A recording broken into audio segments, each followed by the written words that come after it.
Assalamualaikum warahmatullahi wabarakatuh.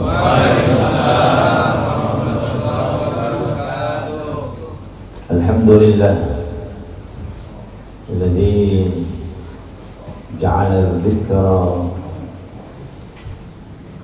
lil ibadati ra'san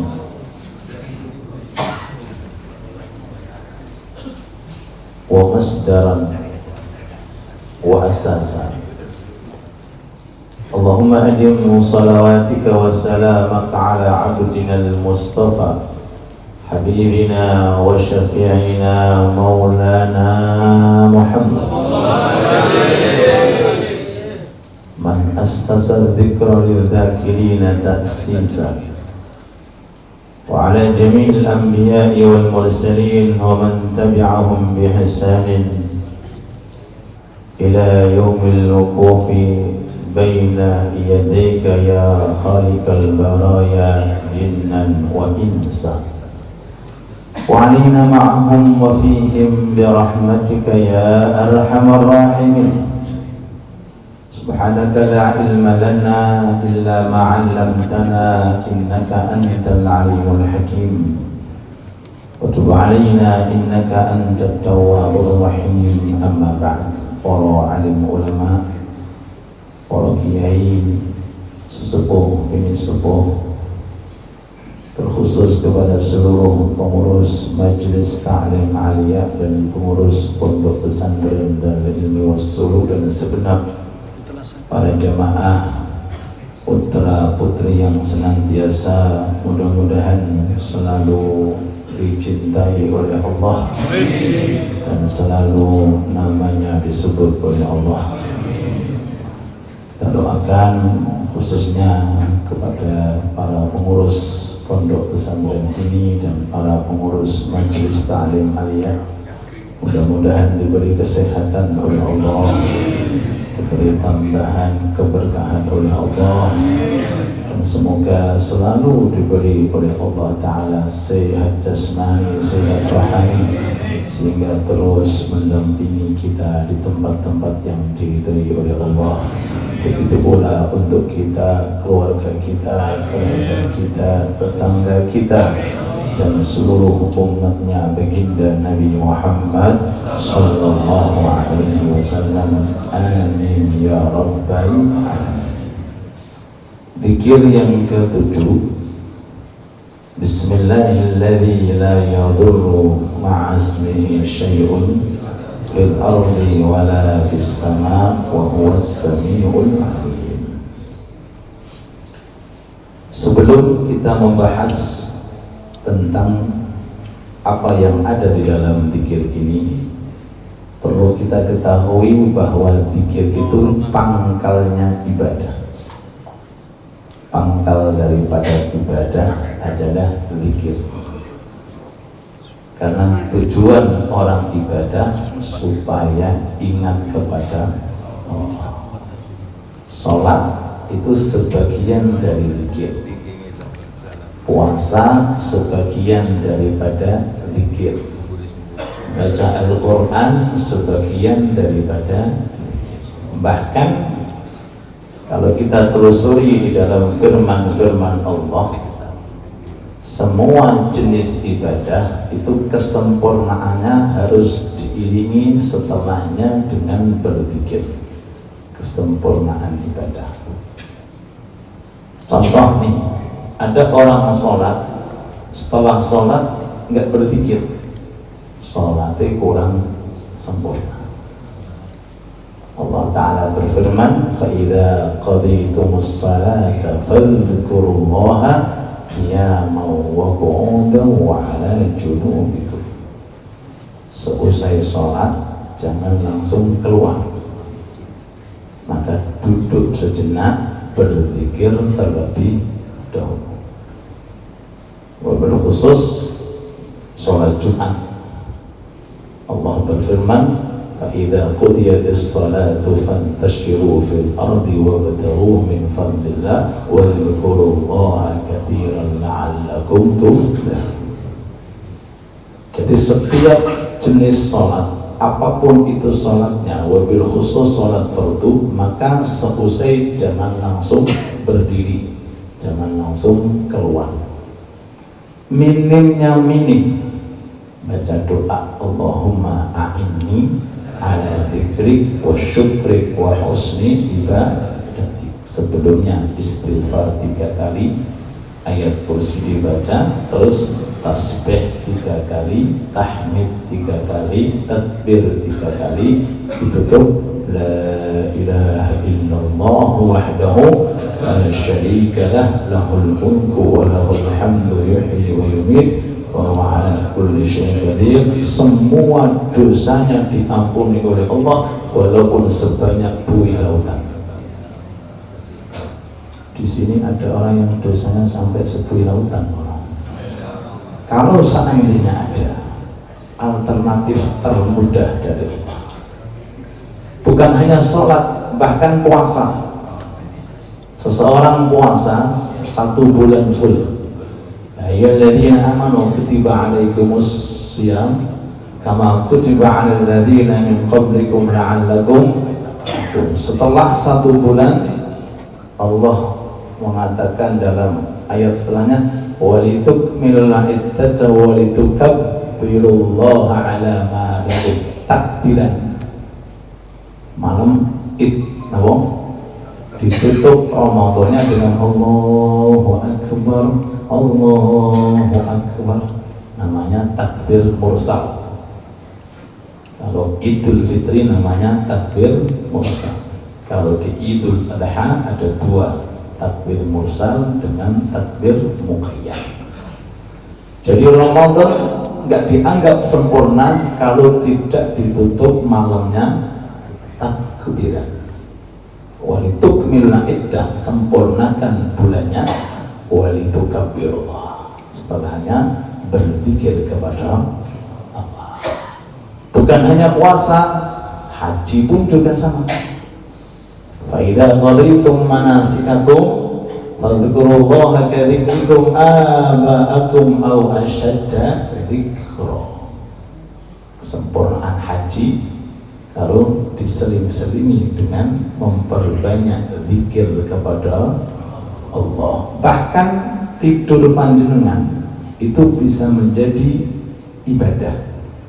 Tidur tapi masuk area ibadah. Kalau diawali zikir, diakhiri dengan zikir. Sebelum tidur zikir, setelah tidur zikir. Napa zikirnya sebelum tidur? Bismikallahumma ahya wa bismika amut. Setelah tidur apa? Alhamdulillahilladzi ahyana ba'dama amatana wa ilaihi nusyur. Makan itu mubah, tapi menjadi sempurna. Apalagi kalau rawe guli. Bocoran terus, Masya Allah. Maka diawali dengan Bismillahirrahmanirrahim, ditutup dengan Alhamdulillah alladzi at'amana wa saqana. Masuk rumah dikir, keluar rumah dikir. Masuk rumah apa dikirim? Apa dikirim? Bismillahirrahmanirrahim. Allahumma adkhilna mudkhala sidqin wa akhrijna mukhraja sidqin. Keluar rumah bismillah, amantu billah, tawakkaltu ala Allah, la haula wa la quwwata illa billah. Bepergian naik kendaraan napa dikiri? Bismillahirrahmanirrahim wa mursaha inna rabbi laghafurur. Bahkan apunten bagi yang sudah bersuami dimulai dengan berzikir. Zikirnya hafal piyambak. Itu zikir. Sampai di dalam ayat suci Al-Quran Allah tegaskan keunggulan zikir. Wala dzikrullahi akbar. Wala dzikrullahi akbar. Zikir akbar. yang paling besar jenis ibadah itu zikir.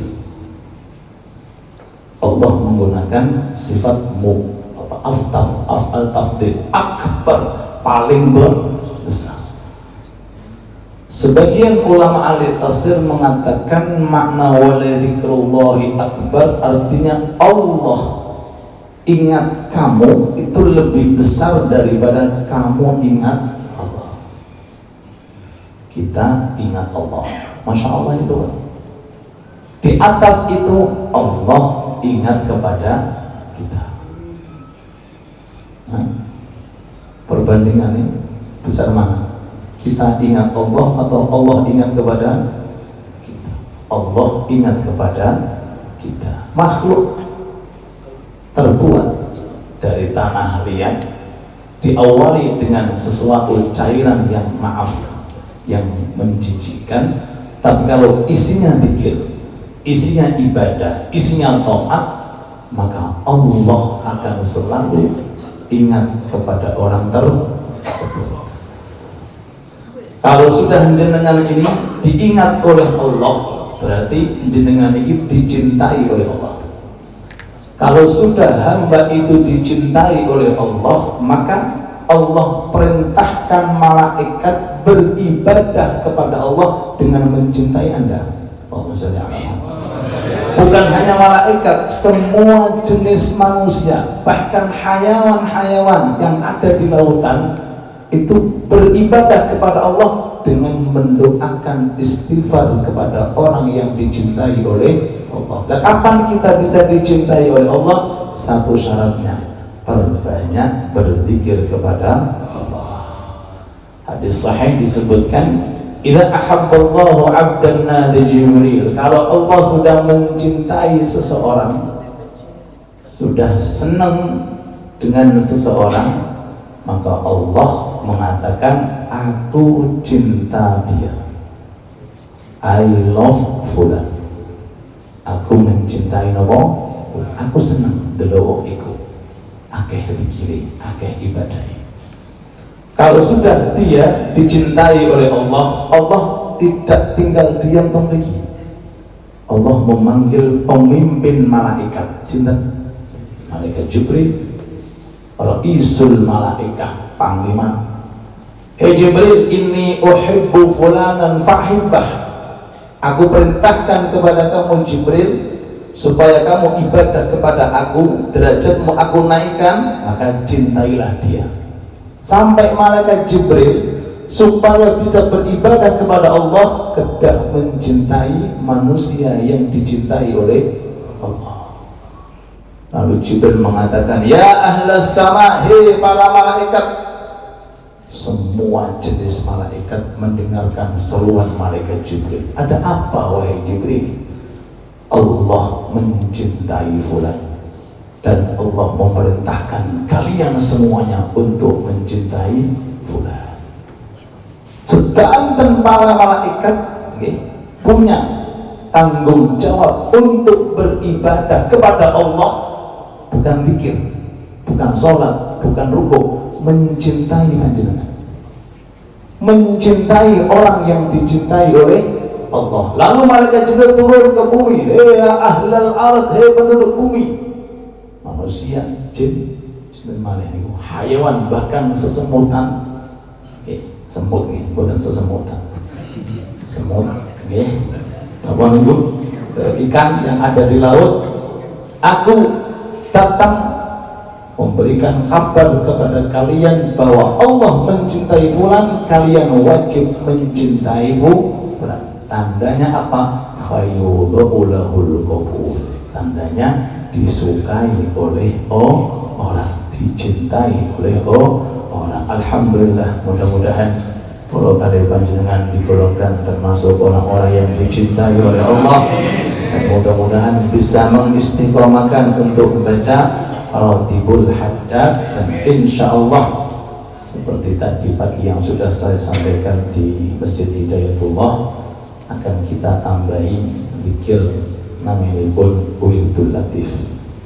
Ya insya Allah minta izin Wiridul Latif akan kita baca Sementara di dua masjid, karena dua masjid ini rutinannya ada 4 kali selama 1 bulan.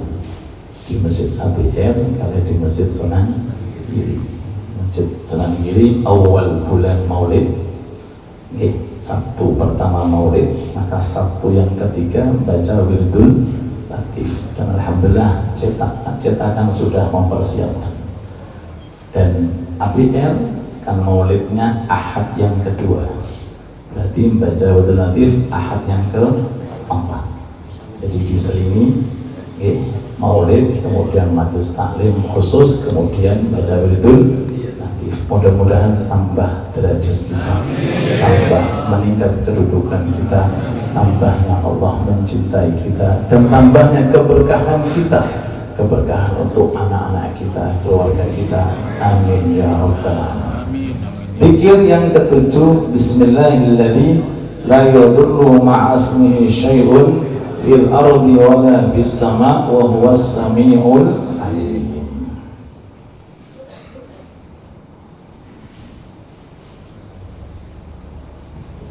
Dikutip dalam kitab Imam Tirmidzi.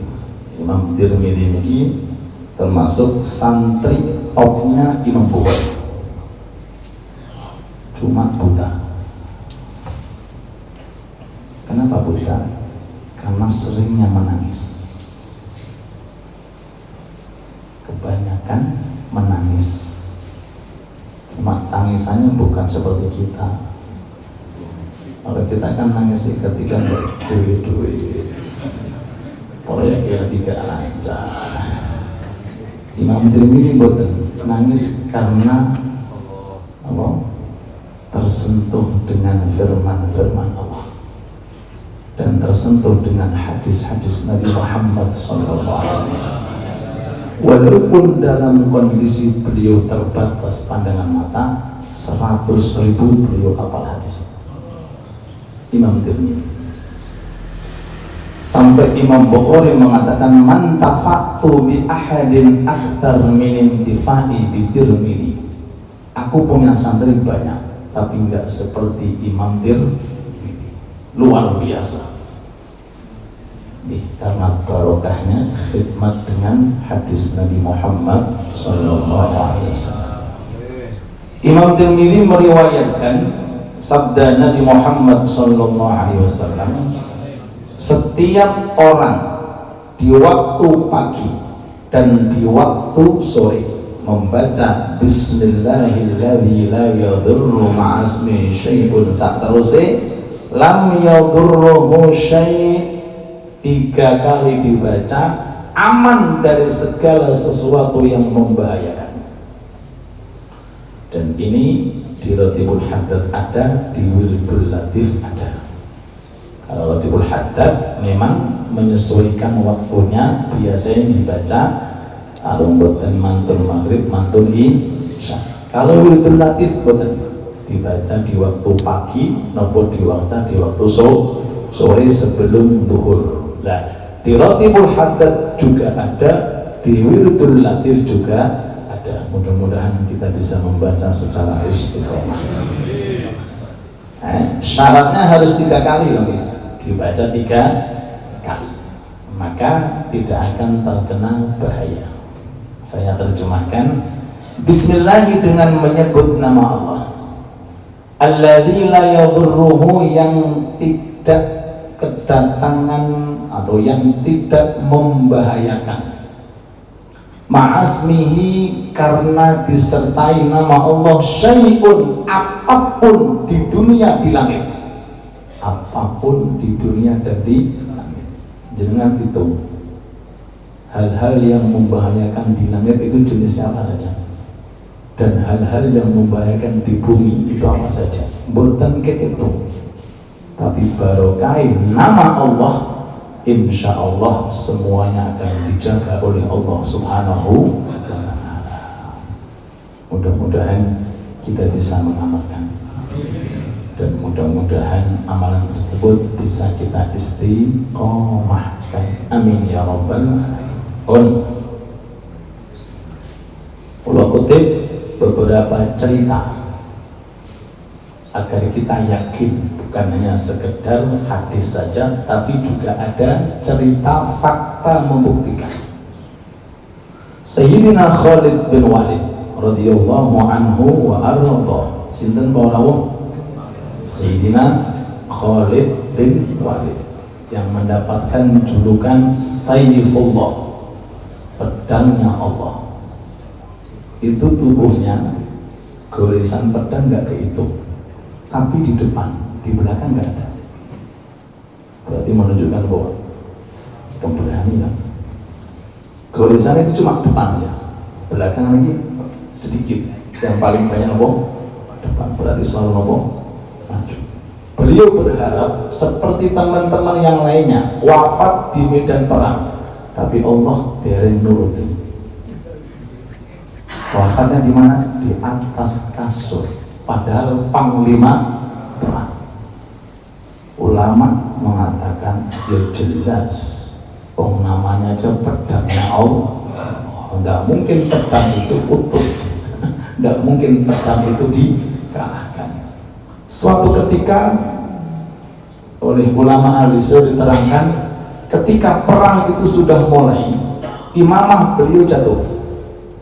Beliau turun dari kendaraan berusaha untuk mengambil imamah. Ini dipakai imamah, padahal itu sedang perang.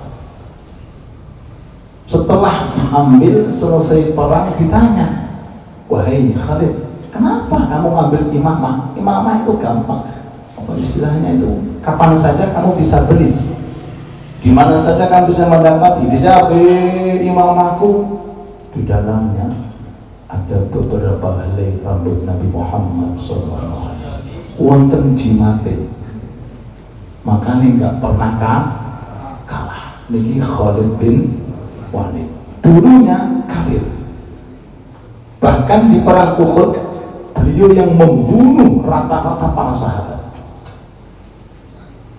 Nah, di perang Uhud itu banyak sekali para sahabat yang dicincang-cincang tubuhnya, termasuk paman beliau Sayyidina Hamzah, dibelah perutnya, diambil hatinya oleh Hindun, istrinya Abu Jahal. Saat itu Khalid bin Walid hadir, tapi Rasulullah, Nabi yang penuh dengan rahmat, didoakan, ya Hayyu ya Qayyum, ya Hayyu ya Qayyum, Allahumma hdi qaumi fa innahum la ya'lamun. Mereka belum tahu siapa saya. Setelah masuk Islam jadi panglima perang. Jadi panglima apa? Perang. Nah, ini Sayyidina Khalid bin Walid pernah beliau berhadapan dengan sekelompok orang-orang Nasrani zaman dahulu. Ya. Lalu kemudian ditantang sama pemimpinnya orang Nasrani. Mana Khalid? Katanya panglima terhebat saya. Ini ada racun. Nah, ada racun. Kalau kamu betul-betul panglima hebat, minum. Jenengan kita sanggup minum. Ada kopi ya.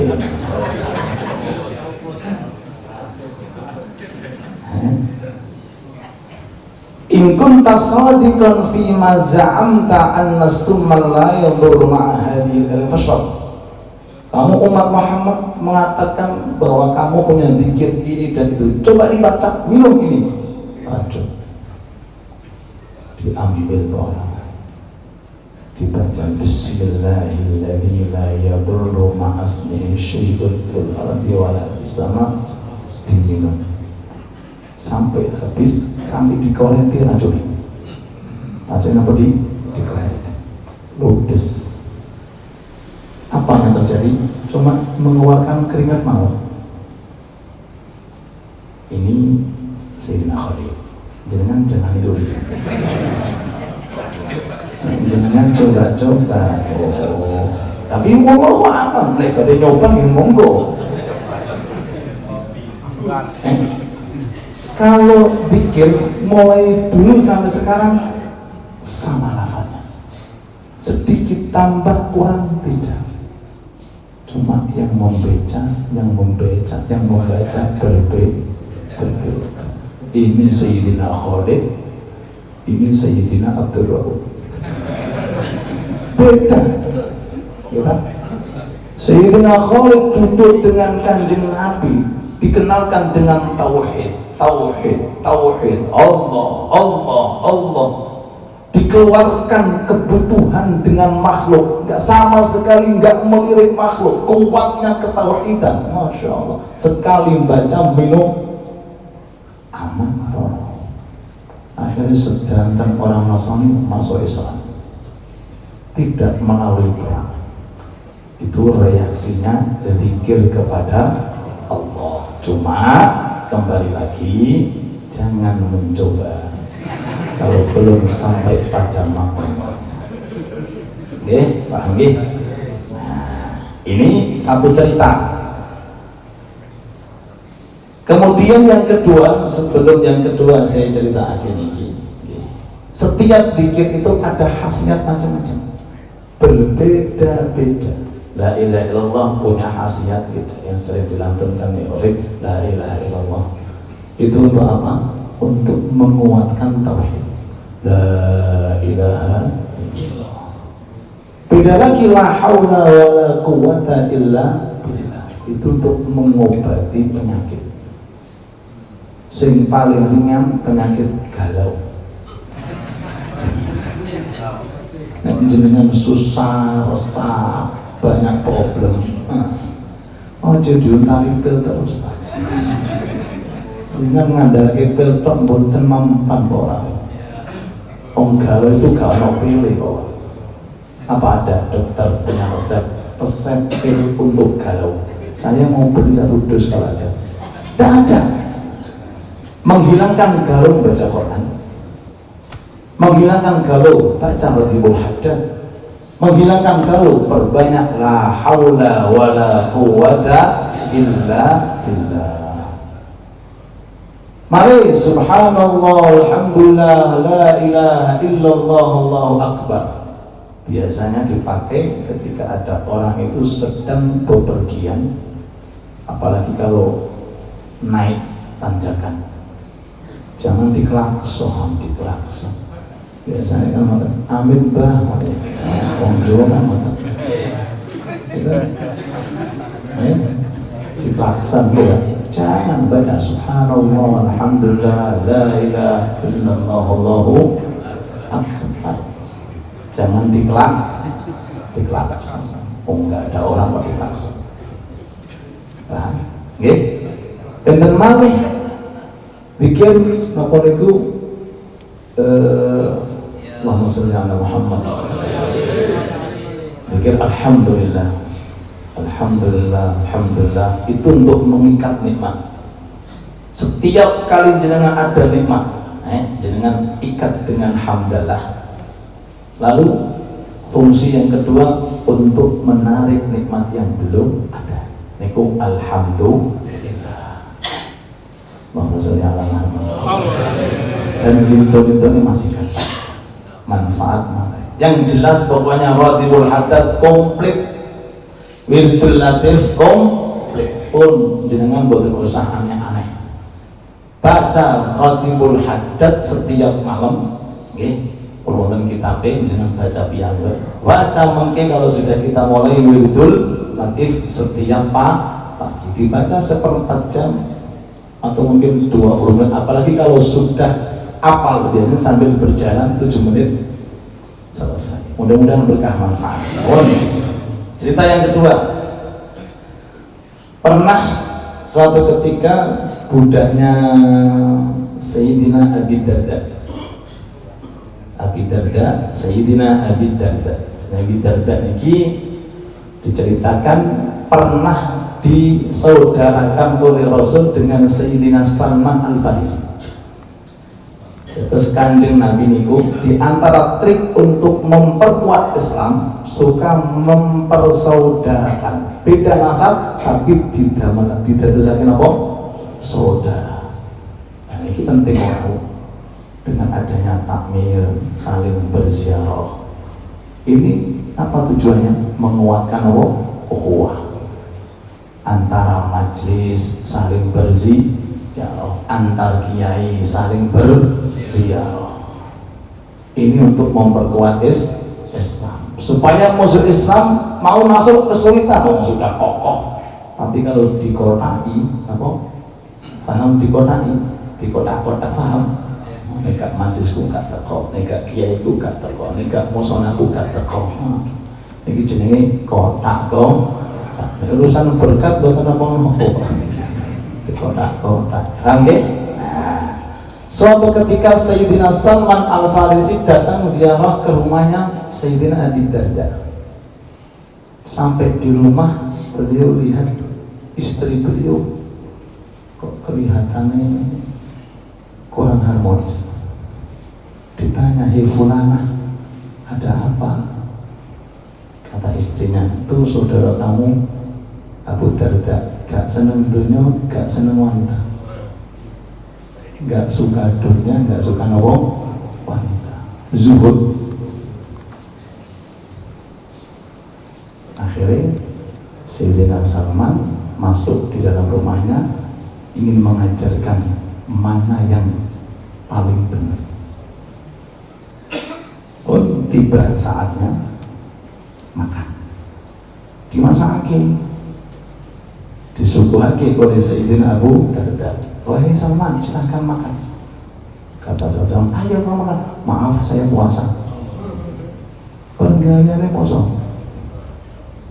Sayyidina Salman, "Aku nggak mau makan kecuali kamu makan. Batalkan puasa, hormati tamu. Tapi ojo Arab sehingga oleh kan Arab. Poso Senin Kamis kok gak ono tamu ya." "Oh, udah. Saya nggak mau makan sebelum mau makan. Batalkan puasa, ikut makan." Datang malam. Biasanya orang tidur tapi tetap tahajud sholat. Dinasihati oleh Salman Abu Darda, tidak seperti ini Islam itu. Ayo tidur.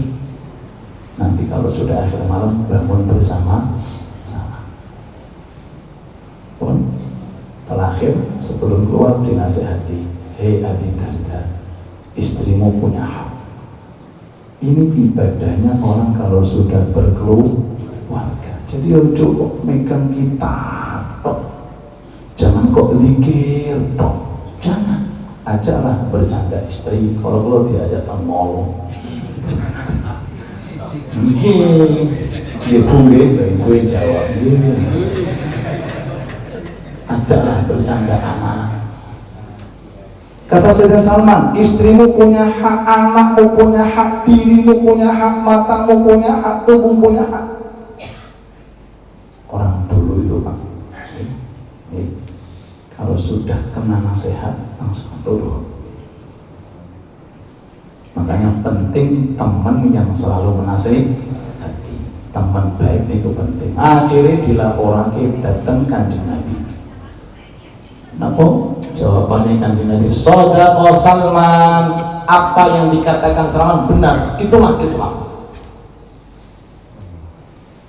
Jadi ibadah kalau sudah seperti kita berkeluarga, itu tergantung dengan niatnya.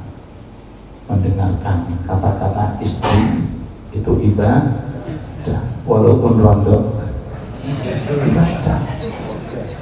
Ini ibadah. Oke. Nah ini budaknya sahabat Abi Darda niku 40 hari ngasih racun di makanan.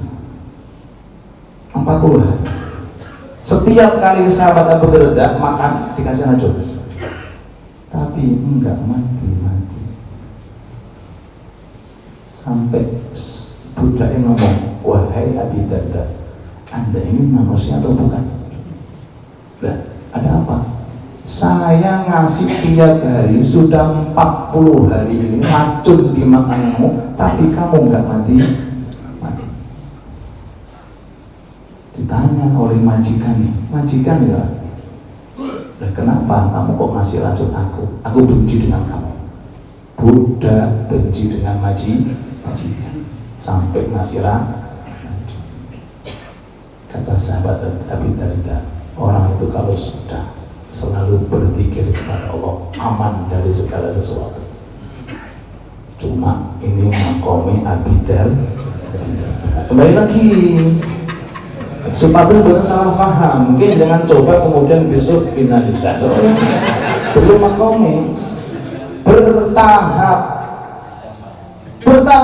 gak langsung cospleng. Oh itu untuk kelasnya itu.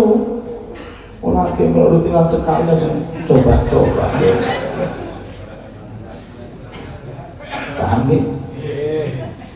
Karena ini sahabat Rasul yang hatinya bersih jernih, mendengarkan budaknya mengatakan saya benci dengan kamu, seketika dia mengatakan kamu merdeka, sudah saya bebaskan. Ini muamalahnya orang kalau sudah dekat dengan Allah, dibenci kepada orang bukan balas membenci tapi didoakan, sebab sudah masuk area muamalah sama Allah. Makanya alhamdulillah dalam sering mendengarkan tawasul ya Rasul ini, punya tawasul sedanten di bawah para wali sholihin, orang-orang sekitarnya, tetangga masjid musola sedanten di bawah. Siapa tahu barakahnya tawasul semuanya dapat hidayah dari Allah Subhanahu wa ta'ala. Mudah-mudahan ini sedikit dari yang bisa saya sampaikan. Terakhir, mudah-mudahan pulau kali panjenengan diberi umur yang panjang, diberi tambahan sehat walafiat, dan semoga beliau, para ulama-ulama kita, para pengurus bisa selalu menyertai kita dalam setiap majelis taklim. Amin ya rabbal alamin. Ala hadhihi niyyah bisirril Fatihah.